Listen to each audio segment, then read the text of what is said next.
옛 에덴을 넘어서는 완전한 새 에덴이라고 하는 큐티 제목으로 말씀을 나누도록 하겠습니다. 이제 요한계시록 마지막 장인데요.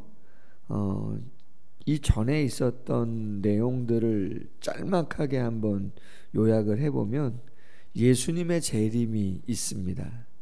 예수님의 재림은 이 세상의 종말을, 심판을 의미하는 것이고, 적그리스도, 또 거짓 선지자, 그리고 그들을 조종하는 악의 모체라고 할 수 있는, 악의 실체라고 할 수 있는 마귀 사탄이 다 소멸되어집니다. 그들과의 전쟁이 아마겟돈 전쟁이었고 곡과 마곡의 전쟁이었습니다. 그리고 나서는 새 하늘과 새 땅이 도래합니다. 지금의 세상이 아닌 완전한 새 하늘과 새 땅이 도래하게 되어지고, 그리고 그 가운데 새 예루살렘인 하나님의 도성이 도래하게 되어집니다. 오늘 본문은 새롭게 도래하는 새 예루살렘의 중심부라고 할 수 있는 생명수 강의 전경이 그려지고 있습니다. 오늘 1절 말씀 보면 또 그가 수정같이 맑은 생명수 강을 내게 보이니 하나님과 및 어린 양의 보좌로부터 나와서 길 가운데로 흐르더라. 계시록 7장 17절 말씀에 보좌 가운데 계신 어린 양이 목자가 되사 생명수 샘으로 인도하실 것이다. 그런 말씀이 있어요. 또 계시록 21장 6절 말씀에서도 나는 알파와 오메가요 처음과 나중이라 내가 생명수 샘물로 목마른 자에게 값없이 주리니, 그런 말씀이 기록되어져 있단 말이죠. 2절 중반절에 강 좌우에 생명나무가 있어 12가지 열매를 맺되 달마다 그 열매를 맺고 그 나무 잎사귀들은 만국을 치료하기 위하여 있더라, 이렇게 되어 있어요. 그렇다면 여러분 먼저 생각할 것은 성경이 보여주고 있는 이 새 예루살렘의 전경의 모습이 어디랑 흡사한가 생각해 보면 첫 번째 에덴과 비슷함을 보게 되어집니다. 창세기 2장 10절에 보면 에덴 동산, 첫 에덴 동산에는 강이 있었습니다. 근데 그 강이 에덴에서 발원을 해서 동산을 적시다가 네 갈래로 흘러가는 것을 보게 되어집니다. 강이 있었고 그 강이 에덴에서 발원하여 전 세계로 흩어져 가는 그러한 모습이 있었다는 거예요. 그런데 새 하늘과 새 땅이 도래하고 새 예루살렘이 도래했을 때 그 중심부에도 강이 흐른다는 것이죠. 그리고 모든 성도들이, 구원받은 성도들이 그 강물을 마시게 되어진다는 것이에요. 자, 그러면 생각해 봅시다. 이 강물이 무엇을 의미하는 것인가 라고 하는 것입니다. 요한복음 7장 37절 이하에 보면 예수님께서 이런 말씀을 하셨어요. 누구든지 목마르거든 내게로 와서 마셔라. 나를 믿는 자는 성경의 이름과 같이 그 배에서 생수의 강이 흘러나오리라 하시니, 이는 그를 믿는 자들이 받을 성령을 가리켜 말씀하신 것이라. 아멘. 예수님 말씀하십니다. 누구든지 목마른 자는 내게로 와서 마셔라. 생수의 강이 흘러 넘칠 것이다. 그렇다면 그 생수의 강, 샘물은 무엇을 의미하는가? 예수님이 정확하게 말씀하십니다. 성경의 이름과 같이 구약의 말씀에서 예언한 것처럼 그 생수의 강은 성령이라고 그렇게 말씀하고 있다라고 하는 것이죠.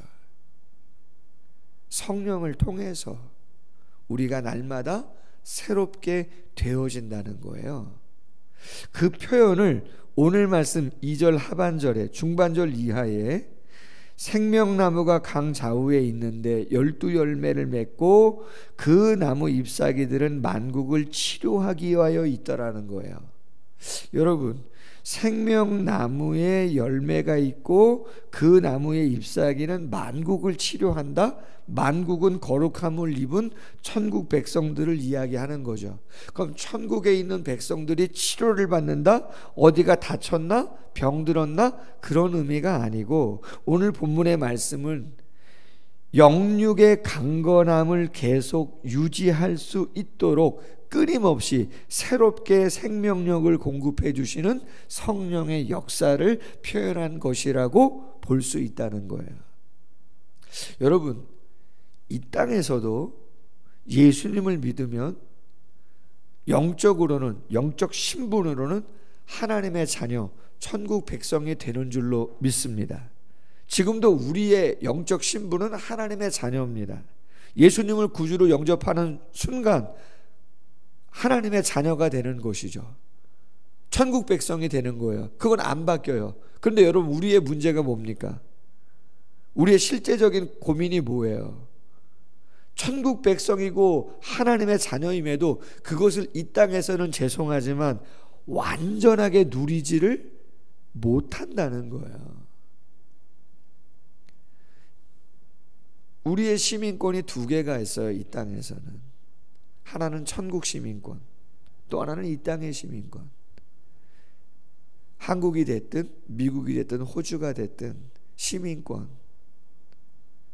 그럼 시민권이라고 하는 건 뭘 의미해요? 특권도 이야기할 수 있겠지만 소속을 이야기하는 거잖아요. 지배를 얘기하는 거예요.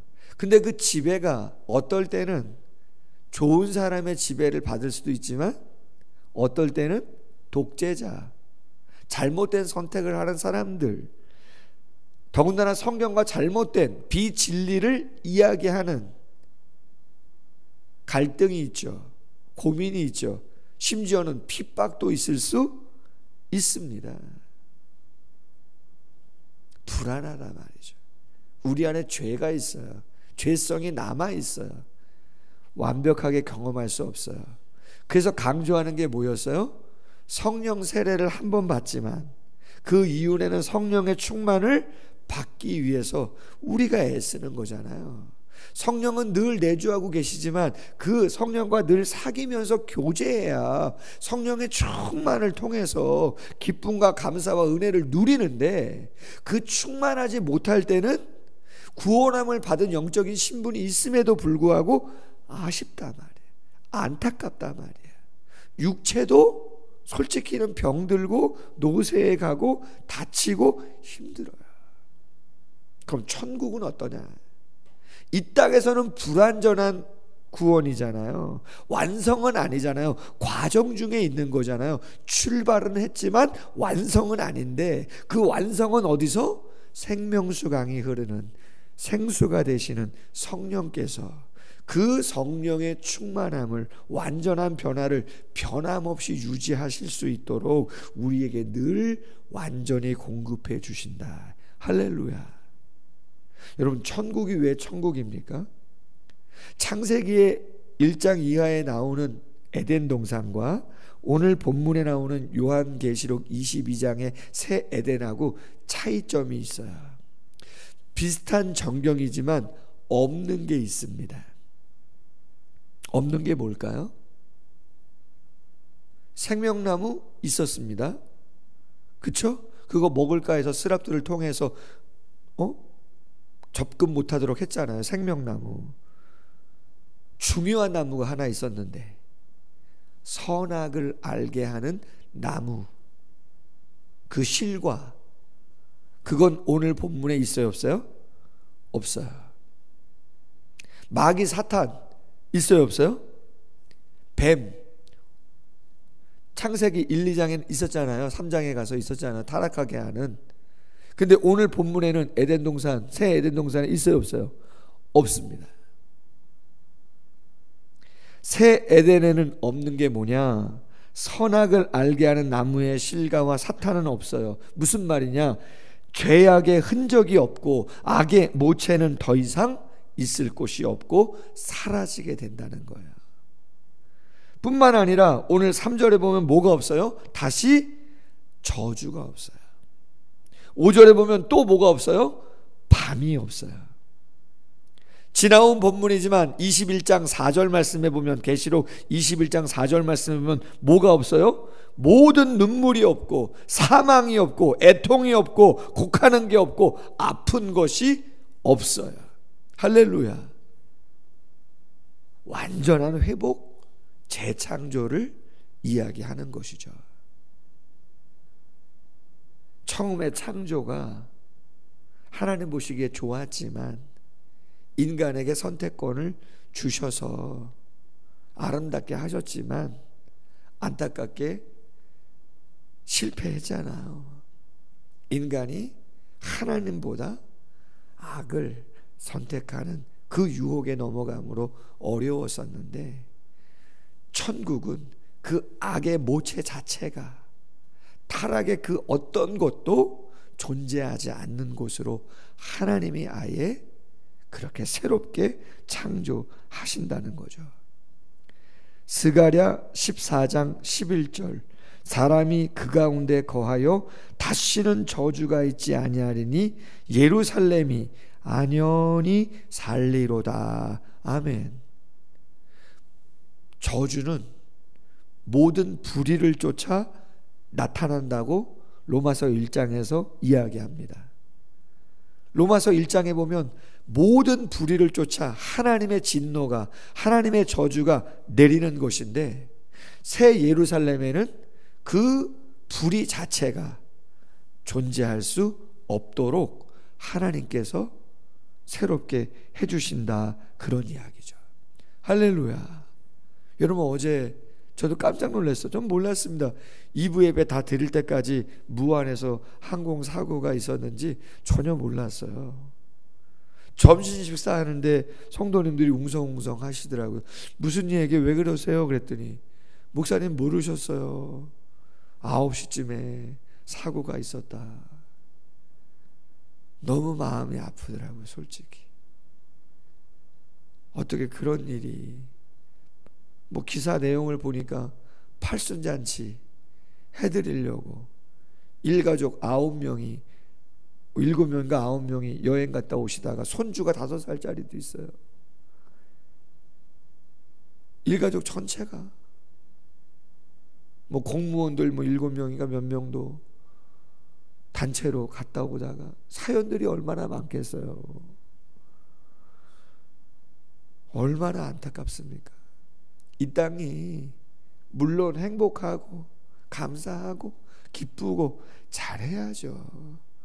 이런저런 애쓰고 노력하는 건 당연한 일이고, 그러나 우리가 원하든 우리가 원하지 않든 우리의 부모님이나 형제나 내 배우자나 내 자녀나 누군가가, 사랑하는 소중한 사람들이 참 눈물 흘릴 수밖에 없는 그런 안타까운 일도 있습니다. 그러나 천국은 어떤 곳이냐? 오늘 4절 이하에 보니까 말합니다. 그의 얼굴을 볼 것이요. 그가 누구겠어요? 삼위일체 하나님이죠. 그의 이름도 그의 이마에 있으리라. 이마에 있다는 것은 실제적으로 쓴다는 어떤 표식을 새긴다는 그런 의미보다는 하나님의 소유로서, 하나님의 자녀의 신분으로 하나님의 완전한 보호를 받는 그러한 자리에 우리가 올라설 것이다라고 하는 걸 이야기하는 거죠. 출애굽기 33장 20절에 보면 모세에게 하나님이 말씀했어요. 야, 네가 내 얼굴은 보지 못해. 나를 보고 살 사람은 아무도 없어. 모세한테 말이죠. 하나님이 그렇게 말했어요. 내 등정도 볼 거야. 그런 얘기를 하셨단 말이에요. 그럼에도 불구하고 시내산에서 40일 동안 계명 받을 때, 계명 다 받고 내려왔더니 그 모세의 얼굴에서 하나님과 가까이 있었잖아요.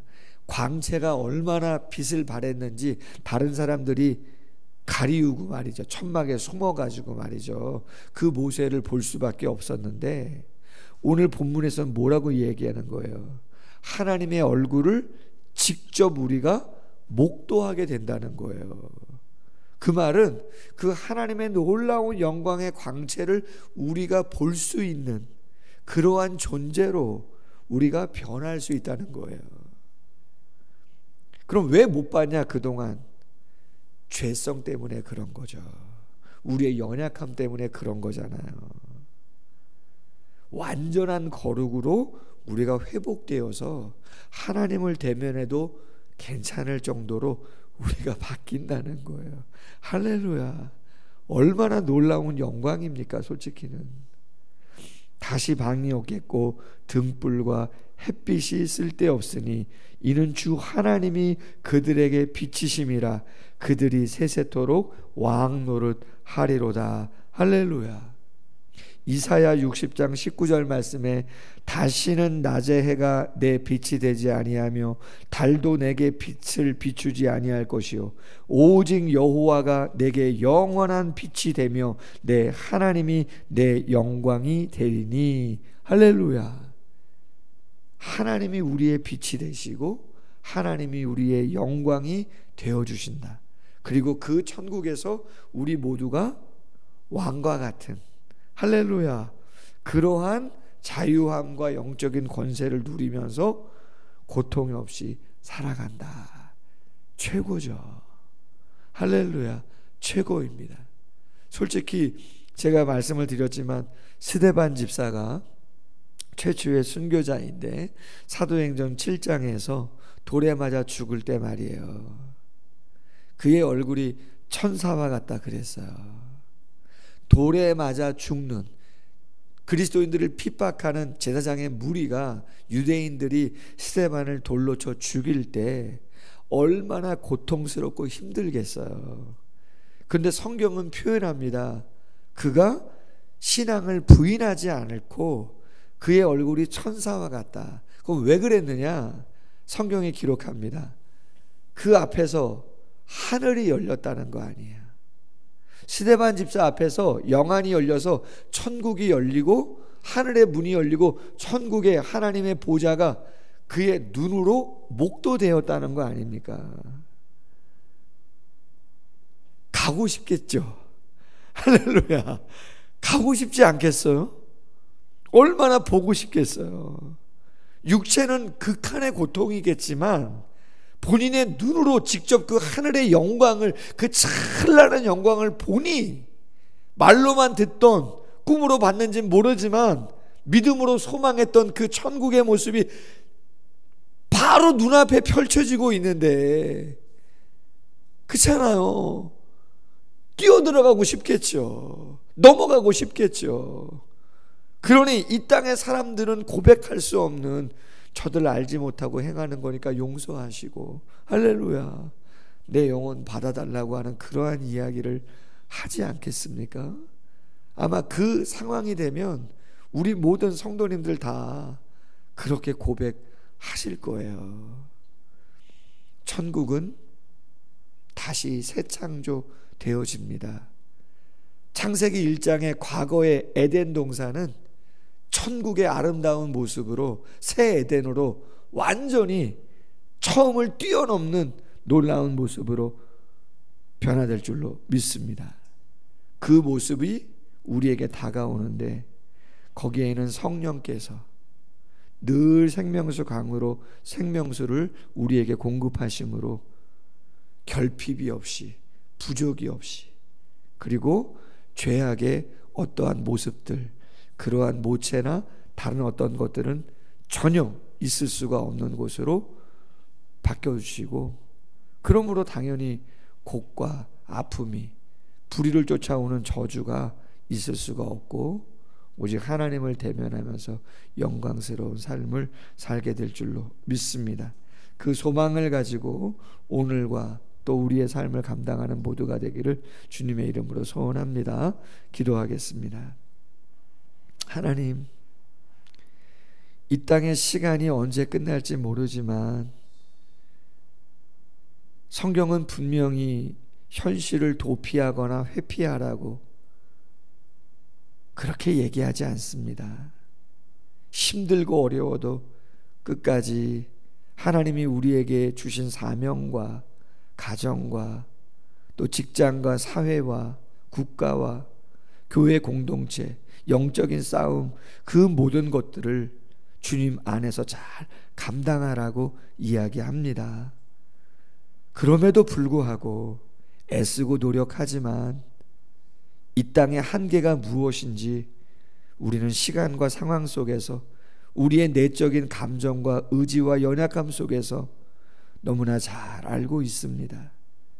그러나 감사하게도 요한계시록 22장 오늘 본문에 보니 새 하늘과 새 땅이 도래하고 새 예루살렘이 도래하고 그 예루살렘의 중심부에 생명수 강이 흐를 것인데, 처음 에덴 동산의 모습과 비슷하지만 그곳에는 악은 없을 것입니다. 죄악은 없을 것입니다. 진노는 없을 것입니다. 오직 성령께서 생명수강으로 흐르시며 우리에게 영원한 결핍이 없도록 충만함을 허락해 주실 줄로 믿습니다. 하나님을 대면하게 될 것이고 그 영광을 경험하게 될 것이고 왕노릇 할 것이고 변함이 없을 줄로 믿습니다. 그 은혜를 소망하면서 우리에게 주어진 이 땅의 삶 최선을 다하여 감당해 그 천국에서 함께 만나 감사했다고, 정말 고마웠다고, 의지가 되었다고, 위로와 격려가 되었다고 서로에게 감사의 마음을 전할 수 있는 우리 모두가 되어지고 그 영광을 함께 경험할 수 있도록 축복해 주옵소서. 그 은혜와 그 기쁨과 그 감사를 오늘 현실로 가져와 현실을 감당할 수 있는 우리 모두가 되어질 수 있도록 함께하여 주시옵소서. 예수님의 이름으로 기도하옵나이다. 아멘. 계속해서